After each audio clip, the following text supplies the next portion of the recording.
Attention! This makes absolutely no sense. Ladies and gentlemen, this is Zander's Facts.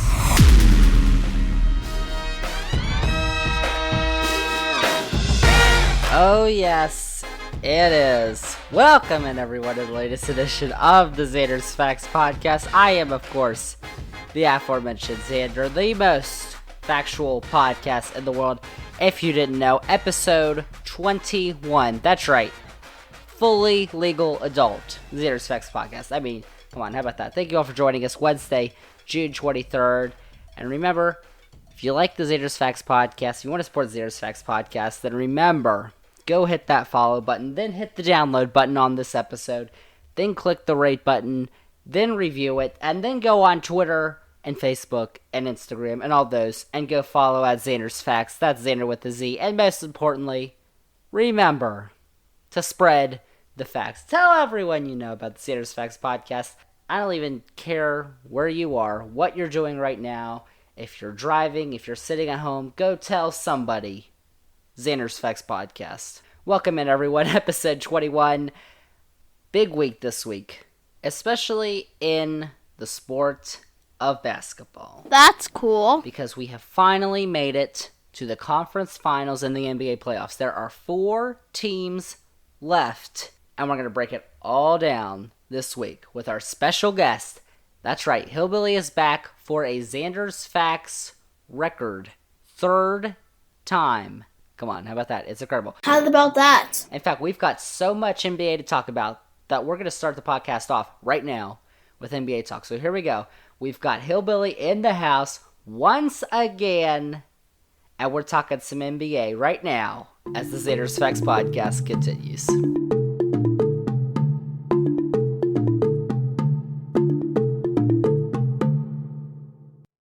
Zander's Facts. Welcome back to another edition of the Zander's Facts podcast. I'm the aforementioned Zander with Hillbilly. He's back as our special guest. Hillbilly, how is it going today? It's good, very special. Well, of course. I mean, Zander's Facts for like the third time or... Well, I understand that some other people came on again, so I need to make sure that I have the most appearances. Yeah, that needs to be settled. So we've got another one here for you this week with Hillbilly. We're going to talk bunch of NBA because this week is a big week in basketball. We've got the conference finals starting off this week. So let's start in the East, where the Bucks from Milwaukee are playing the Hawks from Atlanta in the finals. So first, let's talk about Milwaukee and the Bucks. So last series, they beat the Nets in 7 games, which was pretty amazing because in that 7th game, we were watching it. I at least didn't really think they were going to win that game while playing it, but they came out, they won it in overtime. Yeah, and not to correct you on Zander's Facts, but I don't think that the Bucks beat the Nets. I think they beat a few of the Nets, certainly not all of the Nets. Yeah. But they beat the big net, Kevin Durant, because his shoe is just one clown size too large. I think his shoe size is like an 18. If it was like 2 sizes smaller, the Nets would be in the conference finals right now. That's true. Like really. That's true, but you know what? There were a lot of different plays at the end of the game, and if a lot of them had gone slightly differently, the game would be different. If Brook Lopez had been told that there are only 2-point-something seconds left on the shot clock, he wouldn't have done that stuff that he did. And given the Bucks, I believe the Bucks killed them on the offensive boards, there's a really good chance that if he just threw it up, Milwaukee rebounds that and the game is over. But the Bucks ended up winning. They're here. And they swept the Heat in the first round, right. Which, I mean, was the defending Eastern Conference champions, but okay, whatever. So the Bucks are here. They did beat a couple of the Nets. They didn't have Kyrie. They didn't have James Harden for some of that series. And then when they did have James Harden, he wasn't really himself either.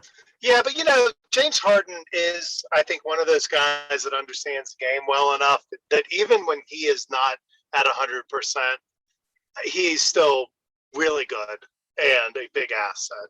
And Kevin Durant is incredible. And I think that Brooklyn doesn't get enough credit for the other players on their team. Like Joe Harris obviously didn't have a good game or really a good series, but he is a good player. Bruce Brown is really good.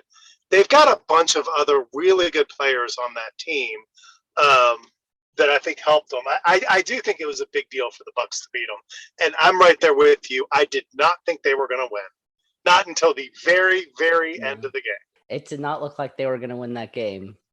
But they did! Yep. Well, they swept the Heat, as you said, which is a big deal. Because even though the Heat were not having their best year, they still play tough. Jimmy Butler's always going to play tough. They still had that mental edge on them from last year. The first game was as close as a game can get, and the Bucks still took control, which is really good. And they still beat the Nets, even though Kyrie wasn't out there. So they did a really good job. I think they've got some problems, like we were talking about earlier. The fact that I think in that last game, their bench only gave them like 4 points or 6 points altogether is horrible.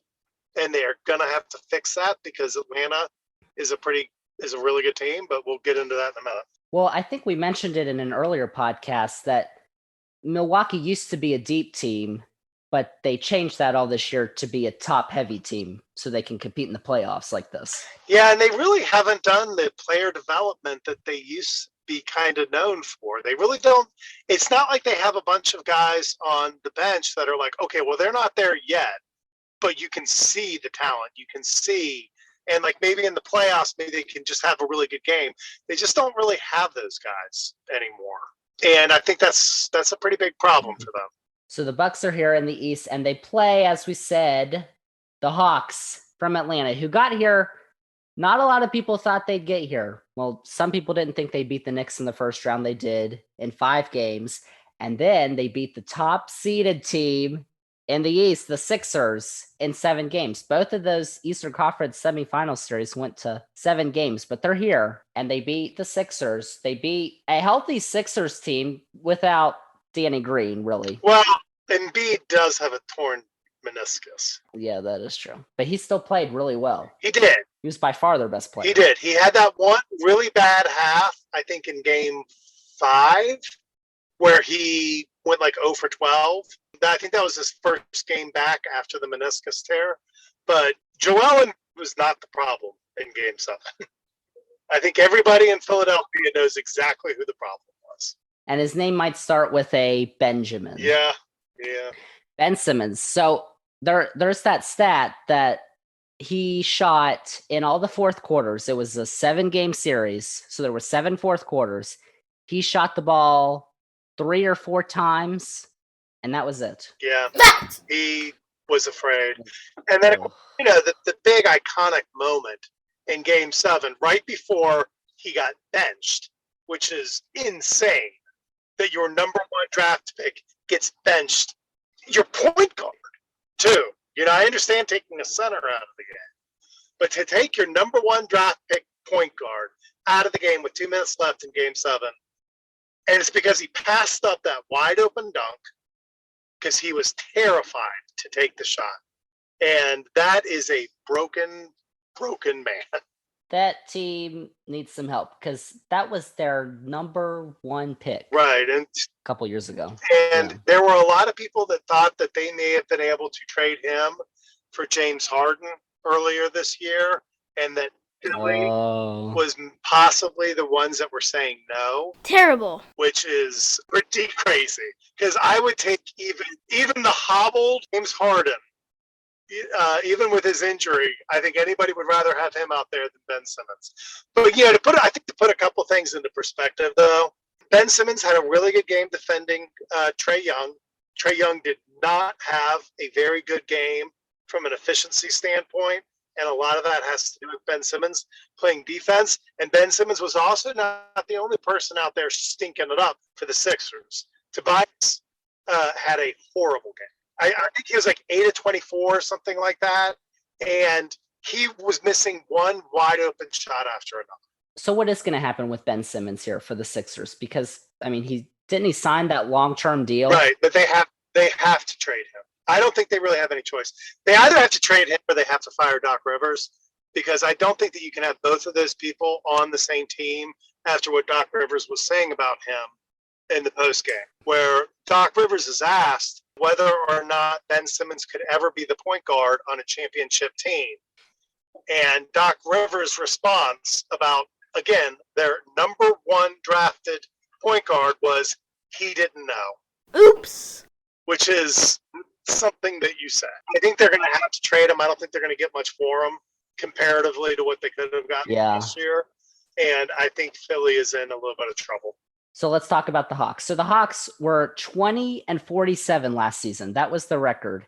And now they're in the Eastern Conference Finals. Last year they had Vince Carter, Evan Turner, Alan Crabb, Jabari Parker, Damian Jones. They were all on their roster. They're all gone. Now they've got Bogdan Bogdanovic, Danilo Gallinari, Clint Capella, Lou Williams, all playing impact minutes for this team. Like, they're a totally different team besides Trae Young, DeAndre Hunter, Cam Reddish, Kevin Huerter. And now they're in the Eastern Conference Finals. Yeah, if I'm not mistaken, I think somebody on your podcast once said that Nate McMillan should have been Coach of the Year. Huh. Oh, well, he was not Coach of the Year, so... He should have been Coach of the Year, but then it was an easy call. Okay. It's looking pretty good right now. But, DeAndre Hunter's hurt. Cam Reddish is not that big of a deal for them, I guess, but he's out. And they still, they played well. Yeah, DeAndre Hunter is not going to be available for this series, or if they go to the finals. Reddish might be, but as you said, he's not that big of a deal as big a deal as Hunter is for Atlanta. Yeah, Hunter had a good year. He'd be really important in the playoffs right now. So let's talk about this series. So you got the Bucks and the Hawks. We talked about how they get here. So what's going to happen here? Because the Bucks won the season series 2-1. Atlanta won the final meeting near the end of the regular season back in late April. So what do you think is going to happen here, Hillbilly, with this series in the East? Well, I think the Bucks are going to win. I think that their big three of Giannis, Middleton, and Holiday are going to be too much for the Hawks. But I think that the Hawks definitely have a puncher's chance of winning. And I think it depends on whether or not the Hawks can start dictating how the game is being played against the Bucks. So, for instance, if they can play Brook Lopez off the field or off the court, which they can do, if Trae Young, they're going to give Trae Young the floater, and Trae Young can hit it. And if he's hitting it more than 50%, that's because Brook Lopez isn't closing out on him fast enough, and they're going to have to do something about that. And then that means that the Hawks are dictating what's happening in the game, which is really good for the Hawks. But I think that Holiday is going to do well enough against Trae Young that I think that that's unlikely. And if they can keep Brook Lopez out there, I think that they're going to be too much. It's too much size. And while guarding Trae Young is tough, I don't know who the Hawks are going to put on Chris Middleton. I don't know who they're going to hide Trae Young on, because they've got Trae Young cannot guard anybody. If you played a pick or 21 against Trae Young, you would score some points. He'd definitely kill you, but you would score some points. I think that's how bad defense is. It's the truth. I mean, he would obviously annihilate you, but it wouldn't be like if you played against Drew Holiday, where you are not scoring any points against him. And so it's kind of a matter of who are they going to hide Trae Young on? And if they run the same starting lineup that they did against the Nets, they will probably try to hide Trae Young on PJ Tucker, because I don't know where else they would put him. You can't put Trae Young on Holiday. You can't put him on Middleton. You can't put him on Giannis. That would be a lot of fun to watch if they did. Yeah, for Bucks fans. I think you have to put him on Tucker, and I think that could be dangerous for Trae Young health. Because one hit check from PJ Tucker could send all 150 pounds of Trae Young into the next zip code. PJ Tucker's a lot bigger than Trae Young, but I think most of the players on the floor are a lot bigger than Trae Young. But I don't know. PJ Tucker has a pretty simple offensive game, though. So, that's probably where they'd have to put him. But then you're going to be giving up some offensive rebounds because every time somebody shoots, Tucker's going to crash the boards, and he is going to run right over Trae Young doing that. And that's a big problem for the Hawks. I had the Bucks going to the finals, so of course I'm going to pick them here against the Hawks. But like you said, the Bucks are just a lot bigger. They've got Giannis, Middleton, and Lopez. Atlanta's best player is Trae Young, who's going to be the smallest guy on the floor. I just think the Bucks can outpower them. But the Bucks need to do a much better job of running their offense, of trying to get good shots, because they just don't do that. We watched that game together, the game 7, and it was frustrating to watch the Bucks just not run plays. And I don't understand what's going on with that, but that's a big problem for them. And, well, if their offense struggles, they're going to have issues because Atlanta's got shooters everywhere. Like we said, Bogdanovich, Young, Herter. Yeah.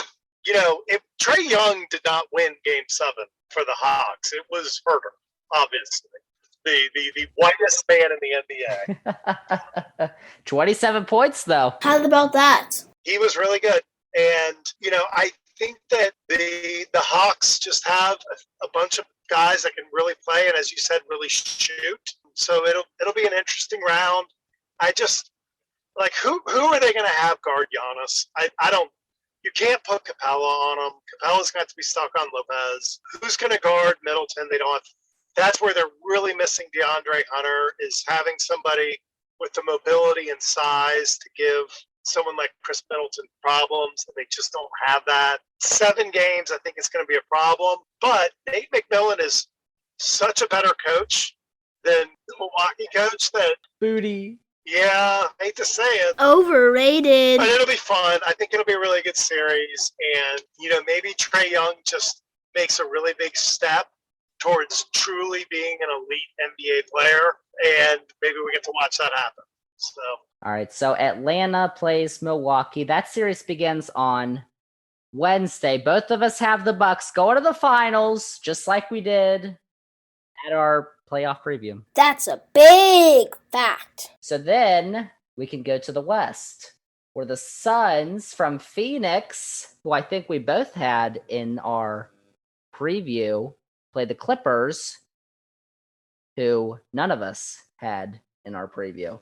So let's start here with the Suns. The Suns had a tough first round as a 2 seed. They played the defending champion Lakers, who were the 7 seed, and they beat them in 6 games. Now, the Lakers, of course, weren't healthy, but that's a pretty big deal, the defending champion going out in the first round. And then in the second round, they swept the Nuggets, who went to the conference finals last year in the West. So how about that last series, Hillbilly, for the Suns with the Nuggets? Jokic, of course, played well for the Suns, the MVP. It's a fact. But, by the time Game 4 was winding down, he knew it was over and got that flagrant too. Yeah, I think the Nuggets were completely exhausted. And not to take away from what the Suns did, because the Suns did exactly what they should do. They knew that they had the Nuggets on the ropes, and they closed them out really well. But I don't think that was typical Nuggets. I think that they're a lot better than that. It really stinks when by far your best guard in Jamal Murray, and, he is a guard that he may have been the best guard in the playoffs last year. In fact, I think he was. I think if you looked at the numbers, it's really hard to say that there was a guard in the playoffs last year better than Jamal Murray. Losing him was really tough. And then on top of that, their next best guard is Will Barton, and he is really important to the Nuggets offensive scheme because he is a good scorer that can do it in a bunch of different ways. And then he's gone. And then their next best guard is their backup point guard, Monte Morris, who came back during that series but wasn't really ready to take on a lot of minutes. So, because of that, you are playing Austin Rivers, who the closest he came to playing NBA basketball this year was sitting on his couch playing NBA 2K because he wasn't even in the league just wasn't even playing on a team. And then Facundo Campazzo, who is, maybe 5'6", just really overmatched physically in the NBA. And yet, they still did a really good job. They definitely tried, but the Suns totally had them outclassed. Ayton is becoming a very good player. It's always going to be bad that somebody took Ayton over Doncic or Trae Young. He's never going to be better than them. But he's definitely not a bust. He's a really good player. So the Suns are really good. I mean, they beat the defending champion. They beat the two teams that were in the Western Conference Finals last year. That's a fact. So the Suns are in the Western Conference Finals for the first time in 2010 when they had Steve Nash. Quick facts. So the Suns weren't even in the playoffs last year. They almost got there. They went undefeated in the bubble, I think. Watch it, buddy. But now they're in the Western Conference Finals this year because of the additions they've got, Jay Crowder and Chris Paul. And of course, Chris Paul is in COVID-19 protocol. He missed game 1, which was Sunday. He's going to miss game 2, which is Tuesday. So we don't know about Chris Paul like that, and that's a big deal for the Suns. Yeah, it is. But we've seen what happens when the Suns without Chris Paul play the Clippers without Kawhi Leonard. And that wasn't a fluke game. The Suns looked better. Booker looked like the best player on the floor. Yeah, I mean, Devin Booker is legitimate. I think he's already better than Paul George. What do you say? And I think I think you're right. I think he's the best player in that matchup. Now, if Kawhi came back, I think Kawhi's still better than Devin Booker, but I don't think Kawhi's coming back. We don't know about Kawhi either. They've been mute on it. He missed game 1. He's going to miss game 2. They say it's a knee injury. Some are saying ACL. They're saying it's not as worse as the Clippers have feared, though. But we don't know. He could come back for game 3. He could miss the entire rest of the playoffs. Yeah, when I look at watch the Suns play, they don't have any problems. There's really nothing wrong with that team. They have a good player at every single position. They don't have anybody that you have to hide on defense. They've got very good bench players. We were talking about the Bucks and how they really don't have any up and comers on that team, but the Suns are loaded with them. Mikal Bridges is one of the best defensive players you'll see, and he's young. He's only getting better. Devin Booker is still just getting better and better. They have so many players that are on the ascent, and they're already very good. Devin Booker's 24 years old, so I mean, the only player that really gets a lot of time that is as good as he's ever going to get is Chris Paul, and he is point guard, right? He's just so good. But you have all these guys like Cam Johnson, who is only going to get better, and he is already really good. Campaign plays well. Now, Campaign can be a bit of a defensive liability, but he's really the only one on the team, and he's not a starter. The Suns have been young for a while now. They've been one of the worst teams in the league. And so now, Jay Crowder, and now they're in the Western Conference Finals. Too many facts. The West is a lot more unknown right now than the East because there's 2 major players who we don't know when they're going to come back. So we've mentioned the Clippers. The Clippers, their first 2 series have both gone to 7 games. They beat the Mavericks in 7 games, and then they beat the Jazz. And they had a day of rest in between game 7 against the Jazz and game 1 against the Suns. So, they've got to be tired right now because the Suns had a week off in between their second round series in the conference finals. I don't think the Suns really had to go to that last gear to beat them. I think I'm not saying they cruised through it, but I don't think they really got pushed to the max like the Clippers did. Mm-hmm. Yeah, and the Clippers got pushed to the max 2 times. If Kawhi comes back, Kawhi is still the best player in the Western playoffs. It's as far as what's left. Because Kawhi is kind of old news, and I think one of the stories that's happening in this playoffs is we're seeing so many new faces, and I love that. It's about time, that we're talking about Trae Young, we're talking about Devin Booker, but Kawhi was probably playing better basketball than anybody in the NBA when he went out. His shooting percentages were through the roof. His defense was as good as it's ever, well, maybe not as good as it's ever been, but probably still the best defender in the league. You can't dribble the ball around him or he'll just take it from you. He was playing insanely well, and Paul George has surprisingly stepped up. Playoff P has made an appearance. And, if all of a sudden Paul George has all this confidence and you bring back Kawhi playing the way that he was playing, they'll probably win the entire thing. Zander's facts. And the Clippers have other really good players on that team too.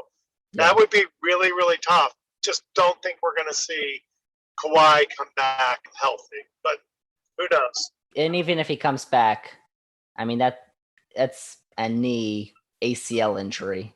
Like that, I don't know. That's just going to be tough. Right. So the Clippers and the Suns and the West. So the Clippers won the season series 2-1, but Phoenix won the final meeting back in April, kind of like the East. So game 1 happened on Sunday. The Suns won that game 120-114. Devin Booker had 40 points, 13 rebounds, and 11 assists. A triple-double. Whoa. I was talking about earlier, or I guess in the last podcast, Luka Doncic could be the breakout star of the playoffs. Trae Young could be, but it looks like, as of now, it's Devin Booker. Yep. Who probably shouldn't be because he's 24 and he's had a 70-point game before. But a lot of fans are starting to take notice right now of Devin Booker and the Suns. 24, you look at what Michael Jordan was doing at 24, you look at what LeBron James, what he was doing at 24, they weren't winning championships just yet. They were still kind of figuring it out. LeBron had not really developed his outside game, so that he was actually a bit of a liability when it came to guarding his outside game. Jordan had a much tougher road because of Boston and Detroit back in the day. Yeah. But he wasn't winning championships yet at 24. So, Devin Booker, and it's funny too because the NBA players have been telling us about Devin Booker for a couple of years now. Yeah. Like, why is he an all-star? Why isn't he all NBA? He is incredibly good. Did you guys miss that 70-point game? That doesn't just happen. He's really good, and you walk him out there, and he just has that kind of steely look, like he has no doubt in his ability at all. Not many players in the NBA have scored 70 points in a game. Right. Like, that's a rare club. All right, so Suns, Clippers. So game 2 is Tuesday, game 3 is Thursday. All right, so Hillbilly, predictions here. Who's going to win? Well, I know it's kind of, because we don't know if Kawhi's going to come back. We don't know about Chris Paul. But as of now, what's your prediction? Well, that's the thing. I think the most likely thing to happen here is that Chris Paul's going to come back, and Chris Paul's probably going to come back looking exactly like he looked before. Yeah. That's the most likely thing to happen. And, as a corollary to that, it's also most likely, I think, that if Kawhi Leonard does come back, he does not look like himself. And if that's the case, and I think that's the most likely thing to happen, I think that the Suns roll them. It's a fact. I think you're looking at maybe even a 5-game series. And I don't think that the Bucks are going to roll the Hawks. I think that's going to be a tough series. Oh. And that is really going to help the Suns. If the Suns come in off of, let's see, we swept the Nuggets. We didn't have that much trouble against the Lakers. And let's just say that they beat the Clippers in 5.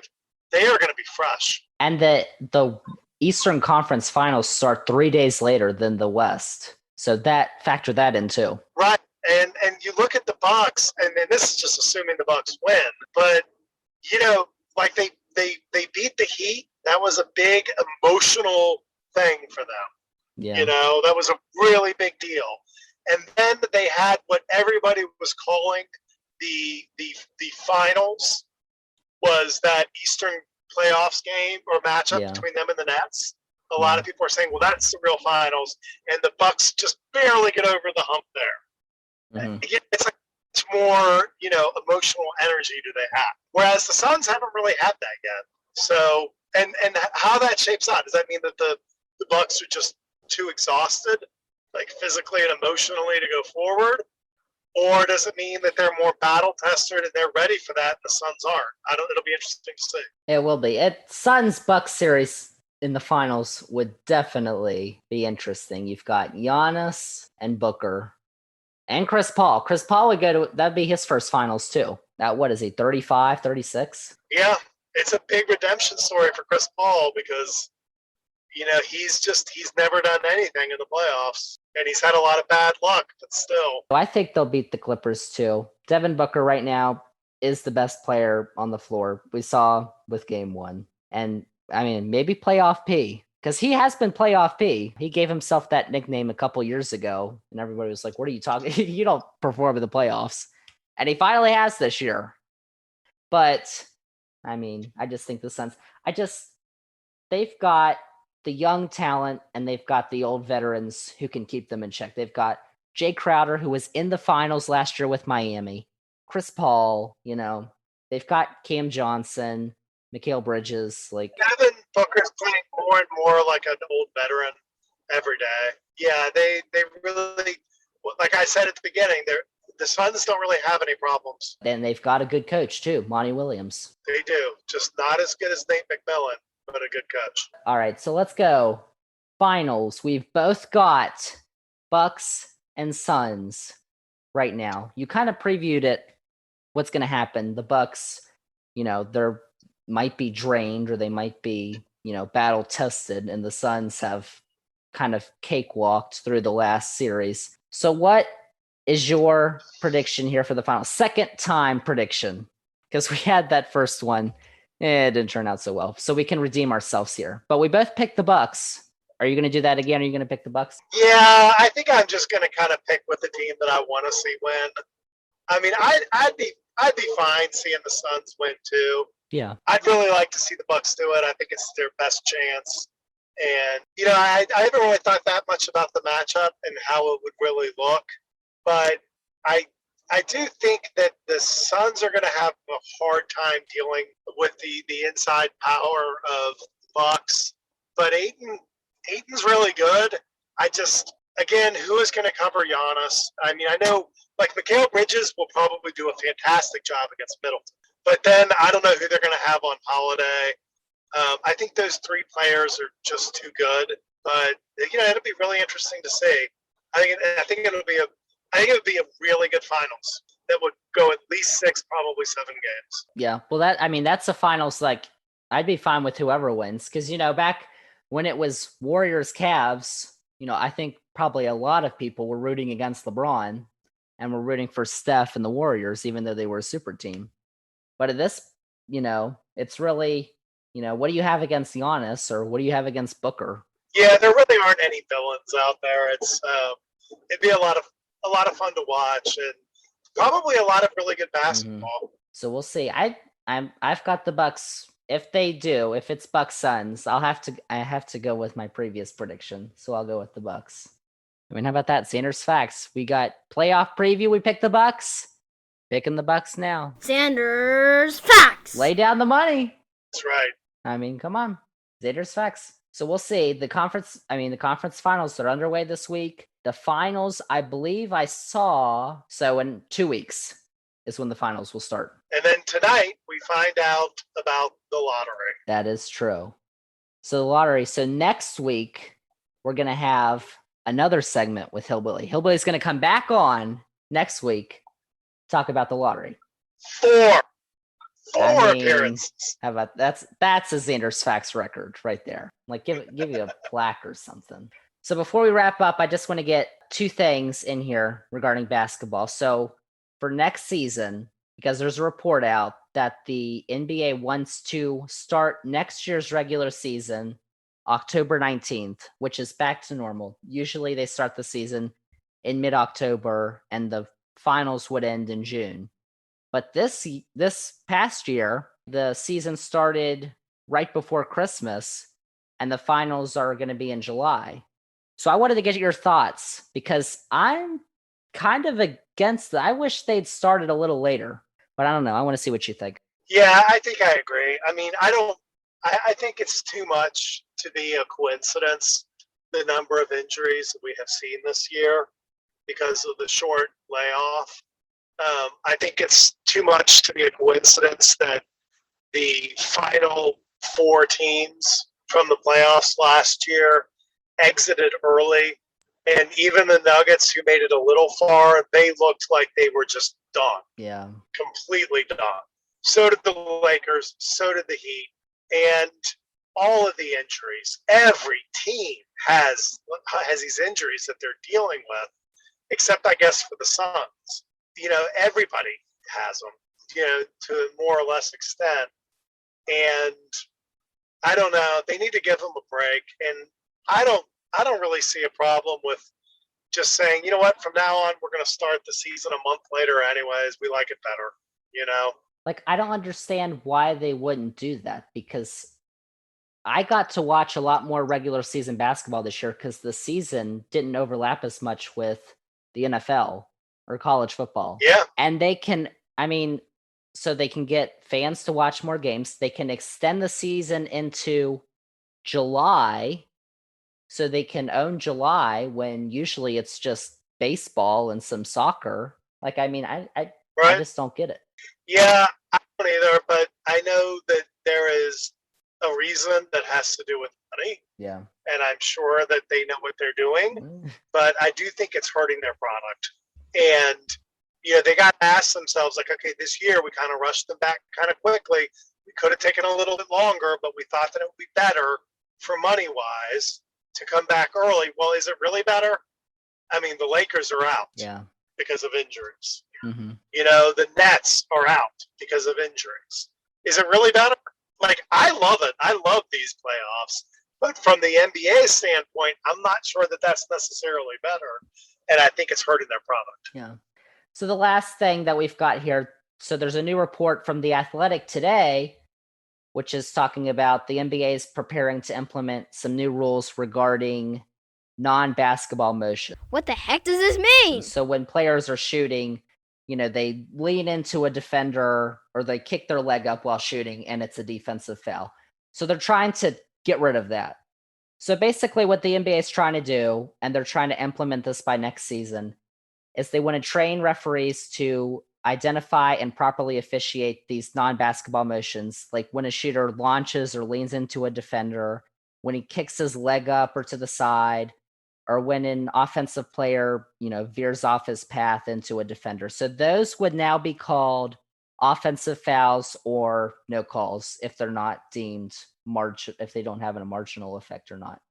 So I wanted to get your perspective on this, because this has definitely been an issue the last few years. The players just jacking these shots up, trying to game the refs, it looks like. Yeah, and it's ugly to watch it. Like, as soon as the defender puts their arm in a certain spot, and they're not even touching the shooter. Like, the shooter knows, he put his arm up a little bit, I can just hook it and then jump and shoot, and I'm going to get 3 free throws. Mm-hmm. And it's ugly, and I think they do need to change it. I think that the NBA has done a really good job over the last several years of cleaning up the game. And, I am old enough to remember, I remember the NBA in the 80s very well. Here it comes! And I understand people that say that the NBA isn't as good a game. I think it's much better than it was in the 80s and the 90s.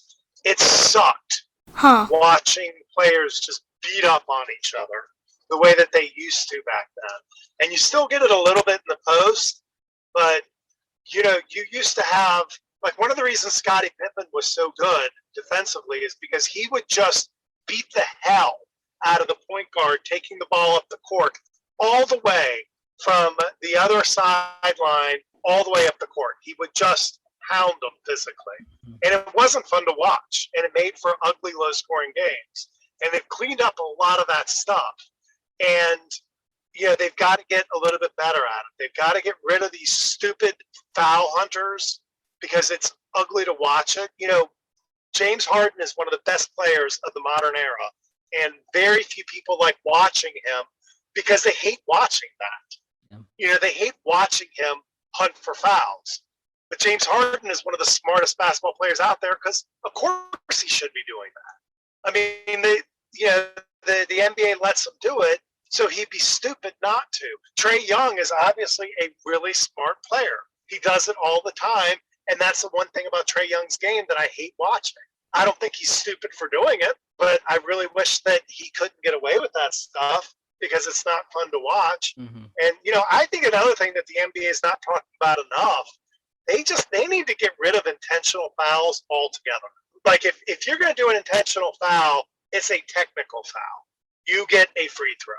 There's at the end of the game, you see this where, like, as soon as Ben Simmons gets the ball, somebody wraps him up. They're not even bothering to go for the ball. Yeah. They just wrap him up. The hack And attack. that should be they can get rid of that very easily. And it's ugly and it ruins the end of the game.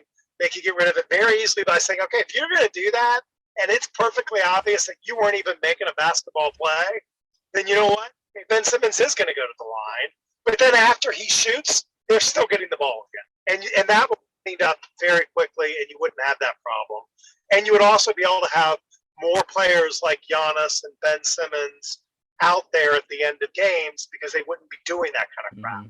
But I don't think there's very much volition right now to getting that done, but I think it would be a good move. Too many facts. The only thing I really saw was these non-basketball motions that they're talking about. One more though that we were talking about was instant replay, because they've allowed the coaches challenges over the last year or two, and the ends of games have turned into 30-minute slugfests because they go to the monitor for every little thing now. Yeah, and I think when we were talking about this, just you and I think we came up between us with a really good solution that I think would work great. And so you were talking about how they do it in soccer. Mm-hmm. So they have the VAR. So they have a ref who is stationed all game to watching the game and replays. And he's the guy who calls the main ref, because they only have the one main ref in soccer, and calls him and says, if the ref didn't call a penalty, but he sees a penalty, that VAR is going to call in the ref to say that's probably a penalty, so the ref can check it. Or the VAR can call the penalty itself, which would probably limit the time it takes for the refs to go to the monitor, giving a lot more commercial breaks, but a bunch of timeouts, basically free timeouts at the end of games. Right, but that VAR ref, they don't, like you said, they don't have to change gears from calling the game on the court to all of a sudden looking at a replay. They're doing it the entire time. Like, that's their main job. Yeah. And the thought that I had is, because I don't know, I mean, I think that the end of the NBA games, the NBA has a problem there. And I think it's a problem of their own making, because they know that more people are watching the game at the end than at any other time. Mm-hmm. So they want to maximize the advertisement revenue that they get at the end of the game. But I think they pushed it too far, because now I rarely watch games as they happen. I usually wait an hour and then start playing it so that I can just fast forward through all that stuff. So that means I'm not watching any commercials. Mm-hmm. Yeah. But, they take forever. So, what I think would be a good idea is something like what you were talking about, but having an additional part to it where there's a lot of deference to what the on-court referee called. And unless the VAR guy is seeing something that is just really obvious, he's not changing it. Mm-hmm. Like, if he sees it and it's well, it's right there. The on-court official couldn't have gotten it, but the ball clearly went out on Giannis. There you go. Then go ahead and change it. But if it is a really close call and it's one of those where you have the announcers well, I think it's this, and another announcer saying, I think it's that. Like, if it's that kind of one where it's a really close call, you know that within 5 seconds of watching the replay. You really do. You know it very quickly. Make the call, move on, be done with it. Yeah. So there really shouldn't be this, I need 3 minutes or 10 minutes to look at it to make a very close judgment call. That judgment call should have gone to the on-court ref, and what he saw with his own eyes, not through the video. Yeah. And that's, not something they're talking about. But so I guess if they do start talking about it, you can blame us or congratulate us. Xander's Facts.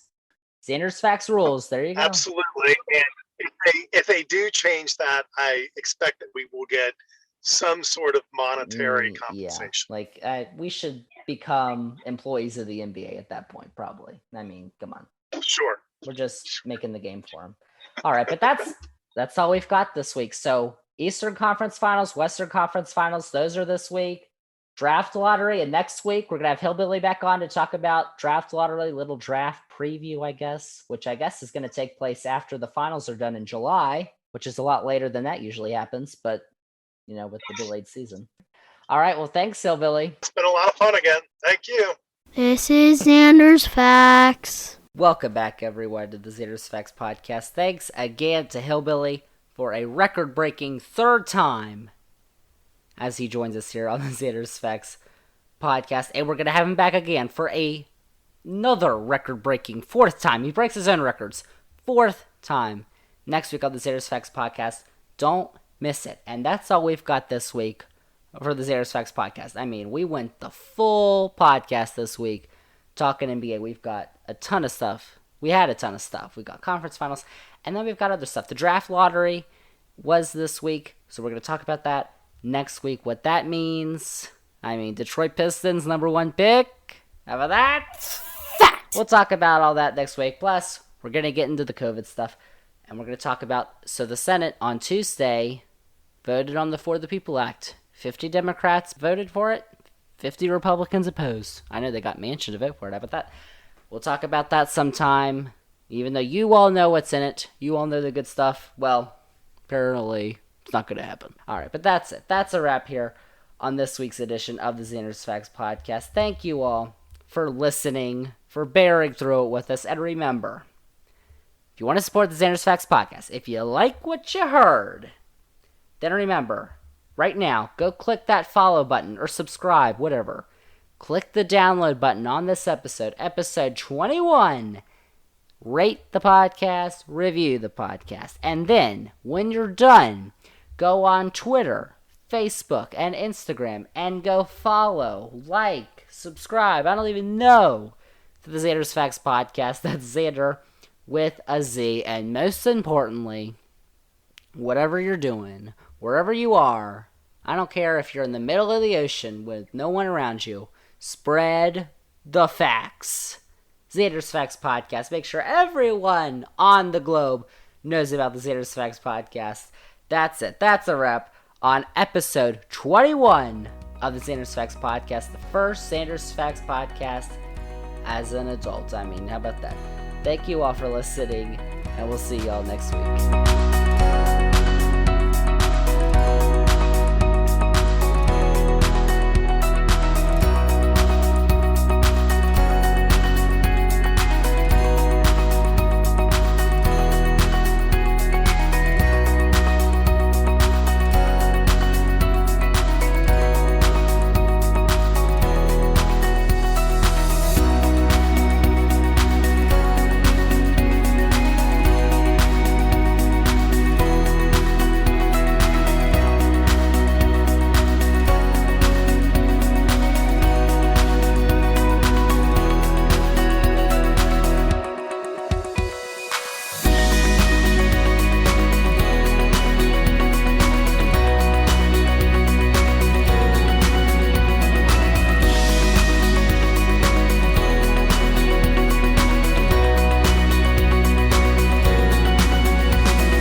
Get that out of here.